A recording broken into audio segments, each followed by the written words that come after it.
Good morning, students. Today we are going to learn our second chapter, that is matter around us pure?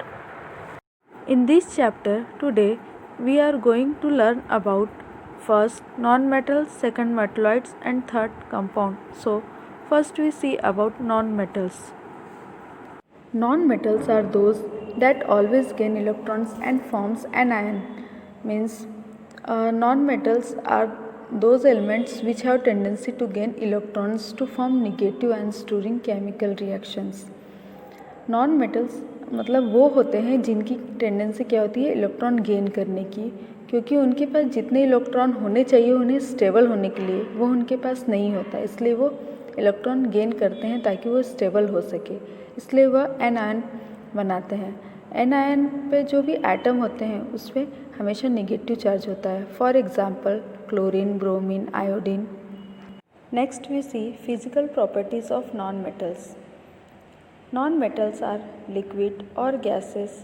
Means bromine is a liquid non-metal, carbon, sulfur, phosphorus and iodine are solid non-metals and rest are gases. Second, non-metals are neither malleable nor ductile. Means जो non-metals होते हैं वो malleable या means thin sheet या wire में convert नहीं हो सकते, क्योंकि बिकॉज दे आर ब्रिटल, वो कच्चे होते हैं. Third, bad conductor of heat and electricity. Except graphite, all non-metals are bad conductor of heat and electricity. हमने पढ़ा था अगर इलेक्ट्रिसिटी किसी एटम से पास होता तो उसके पास क्या होना चाहिए, फ्री इलेक्ट्रॉन्स होना चाहिए. बट जो नॉन मेटल्स है वो तो खुद इलेक्ट्रॉन एक्सेप्टर है, तब इलेक्ट्रॉन एक्सेप्टर है तो इसके कारण ये क्या होता है, bad conductor of heat and electricity. Except graphite. Graphite allotropes of carbon है, so it is a good conductor of electricity. Next property is non-metals have low melting point and boiling point except boron and carbon. They have low melting point and boiling point because as compared to metals they are soft in nature. Next, they are non-sonorous because they doesn't produce any sound when beaten. Next property is they are non-lustrous except graphite and iodine. Graphite and iodine which have natural sign, they have lustrous, otherwise non-metals are non-lustrous. Next we see chemical properties of non-metals. Non-metals react with oxygen to form non-metal oxide. Means जब non metal oxygen के साथ react होगा तो क्या form होगा, non metal oxide. For example when sulphur react with oxygen it gives sulphur dioxide and this sulphur dioxide again react with oxygen, it form sulphur trioxide. इसी तरह nitrogen it also form number of oxides with different form, like nitrogen react with oxygen it gives NO, it also form NO2. nitrogen also form N2O3, N2O, N2O5. यहाँ बच्चों आप यहाँ criss cross वाला formula नहीं लगा सकते, क्योंकि यहाँ दोनों भी एलिमेंट की जो वैलेंसी होती है वो कैसी होती है, निगेटिव होती है. So next we see non metals are acidic in nature, they turn blue litmus to red. Next we see reaction with dilute acids. Non-metal do not react with dilute acids. Means जो non metal होते हैं वो dilute acid के साथ react नहीं होते, क्योंकि non metal suppose non metal react with hydrochloric acid तो क्या होगा, नॉन मेटल हाइड्रोजन को डिस्प्लेस ही नहीं कर सकता, क्योंकि डिस्प्लेस करने के लिए उसके पास एक्स्ट्रा इलेक्ट्रॉन चाहिए और हमें पता है नॉन मेटल के पास एक्स्ट्रा इलेक्ट्रॉन नहीं होता. So there is no extra electron, they cannot displace hydrogen atom. So next we see metalloids. Now what is metalloids? Metalloids are the elements which behave both like metals and non-metals, so they are called metalloids or semi-metals. These elements have intermediate properties between those of metals and non-metals. Some example of metalloids are germanium, silicon, arsenic, antimony, etc. And what is noble gases? Noble gases are those which are stable as they have stable configuration. बच्चों, हमारे periodic table में कुछ noble gases भी पाए जाते हैं। Noble gases की एक ख़ास बात यह है कि इसमें स्टेबल इलेक्ट्रॉनिक कॉन्फ़िगरेशन होता है। वो किसी से रिएक्ट नहीं करते बिकॉज दे आर स्टेबल, और कोई भी स्टेबल चीज़ अनस्टेबल तो होना चाहेगी नहीं। So for example helium, neon, argon, krypton, xenon, radon, these all are the example of noble gases. They has stable electronic configuration, so they do not react with any other atom. Next, we see about compound. Compound means, तो compound क्या होता है? Compound वो होते हैं जब दो या दो से ज़्यादा एलिमेंट आपस में रिएक्ट करते हैं और जो इनका रिएक्ट करने का रेशियो है, चाहे वो रेशियो वॉल्यूम का हो या फिर मास का, वो क्या होता है? फिक्स्ड होता है।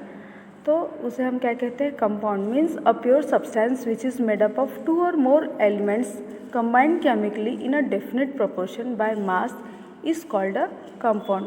For example, water. Water is a compound made up of hydrogen and oxygen. Water किससे बना है? हाइड्रोजन और ऑक्सीजन से बना है। अगर हम वाटर का रेशियो देखते हैं तो हम देखें तो क्या होता है? 2:1।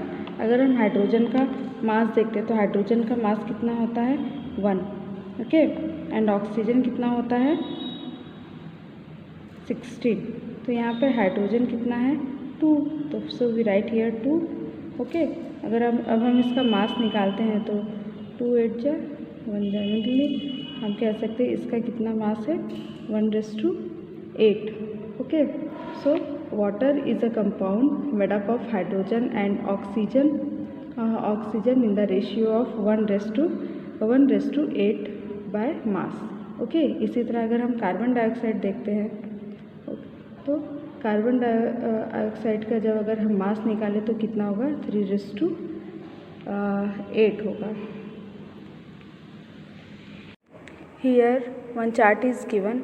इस चार्ट में हमें पता चलता है कि कौन सा कंपाउंड किस किस कॉन्स्टिट्यूएंट एलिमेंट से बना है। Like water hydrogen and oxygen से बना है, carbon dioxide carbon and oxygen, sand silicon and oxygen, ammonia nitrogen और हाइड्रोजन को मिला के बना है, हाइड्रोजन क्लोराइड हाइड्रोजन और क्लोरीन से बना है। तो इसी तरह हर कंपाउंड किसी न किसी एलिमेंट को से बना हुआ है। Okay, next we see characteristics of compound. First, a compound is a homogeneous substance. This means that a compound has the same properties and composition throughout the mass. For example, we may take samples of water from any source, whether from a river, a sea or a pond. It will always consist of only two elements, that is hydrogen and oxygen combined chemically in a ratio 1:8 by mass. Next characteristic is properties of compounds are entirely different from constituents. Means, for example, water is a compound composed of hydrogen and oxygen. The physical and chemical properties of water are quite different from those of hydrogen and oxygen. क्यों? क्योंकि जो hydrogen and oxygen है वो क्या है? Gases है, but water is a liquid. So in this way, properties of compound are entirely different from those of its constituent elements. Okay, so next characteristic is constituents can't be separated by physical methods. It means, suppose if a magnet is put in the iron sulfide compound, iron does not get separated from sulfur. Even carbon disulfide solvent cannot separate the sulfur from iron sulfide compound. This means that the iron sulfide compound cannot be separated into its constituent by physical method. In general, we can say that a compound cannot be separated into its components by physical method. A compound has fixed melting point and boiling point. For example, water always boils at 100 degrees Celsius and iron sulfide always melts at 1194 degrees Celsius at 1 atmospheric pressure. Last characteristic is the formation of a compound is accompanied by evolution or absorption of energy. Means, जब compound formation होगा। जब compound बनेगा तो कैसे बनता है compound? जब एक एलिमेंट दूसरे एलिमेंट से रिएक्ट होता है। तो जब एक एलिमेंट दूसरे एलिमेंट से रिएक्ट होगा तो क्या होगा? केमिकल रिएक्शंस होंगे। तो उसमें क्या होगा? एनर्जी चेंजेस होंगे। मीन्स या तो एनर्जी रिलीज होगी या फिर एनर्जी एब्सॉर्ब होगी। For example suppose when carbon burn in air, अगर कार्बन बर्न हो रहा है एयर के साथ तो क्या होगा? Carbon dioxide is form with the liberation of energy. Okay, I hope you understood this topic. At last, today's homework. Students, you have to do it. If you have any problem, then ask me. Thank you.